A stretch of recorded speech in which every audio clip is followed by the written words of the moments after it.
Hi, I'm Thembi. I'm Jonathan. And today on How to Learn, we're talking about learning on the job. So we've got a few bits of advice here. One of them is when you're starting a new job, avoid the experts. Just, everybody talks about experts, how brilliant they are. Yeah, they are. But they cannot think down to your level. If you've just started, if you were studying GCSE chemistry, you don't want a professor of chemistry trying to take you through your revision notes. They have no idea how to get down to your level. And the thing is, when you're joining a new workplace or starting a new job, pretty much everybody in your team, your line manager, but all your colleagues, they're probably expert in what they do and they can't explain what it is. So my bit of advice is find someone who's just been through the process you've just been through. A recent recruit, get them to be your buddy. They know where you are and they know where the information is and what you're going to need.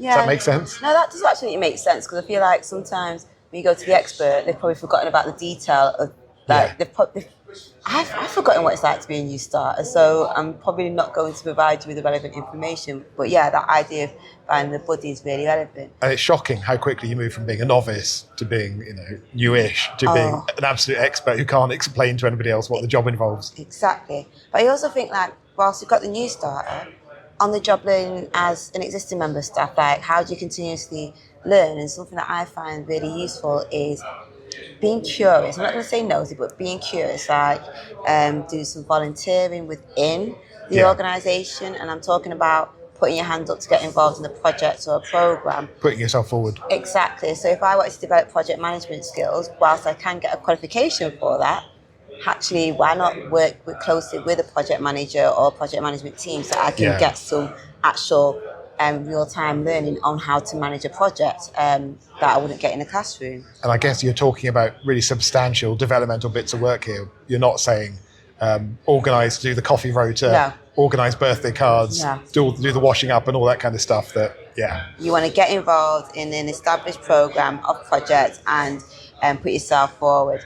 I think, for example, I wanted to build up some kind of commercial awareness, so I'm going to reach out to my colleagues in commercial, and that's is there anything that I can get involved in? Shadow you at meetings so I can understand what the commercial professionals are talking about. So getting yourself out beyond your job, volunteering, putting your hand up, etc. I think there's also an important point, third point, about when you're going through an induction, you assume that it's you that has to understand the organisation, and you do, and your job, but you're inducting them to you as well.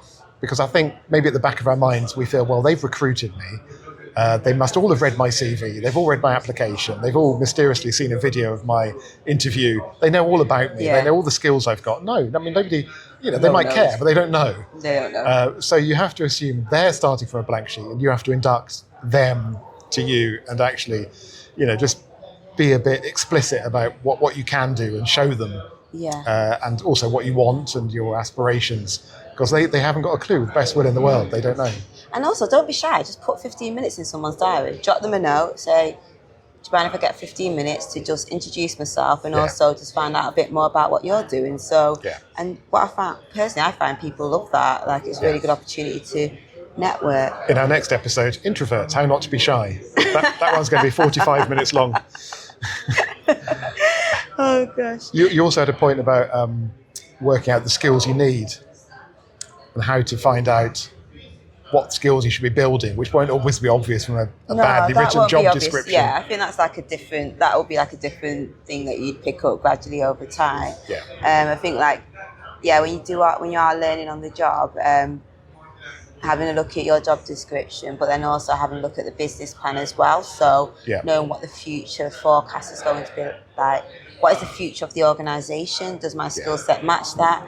And also getting regular feedback from people. This is as you, over the time, as you get evolved into the role, you can find out a bit more about your own skills, development areas, not gaps, but also your strengths as well. Yeah, absolutely. So there we are. There's a few tips on how to learn on the job. Please do share yours. And it's just a fascinating. It's all about avoiding assumptions, I think. Never assume anything. And avoid the experts. Avoid the experts. No offence avoid to assumptions. And trial and error, I believe, to be quite honest. Trial and error. On the job training. Okay. Lovely. Thanks very much. Thank you. Thanks for listening. Bye.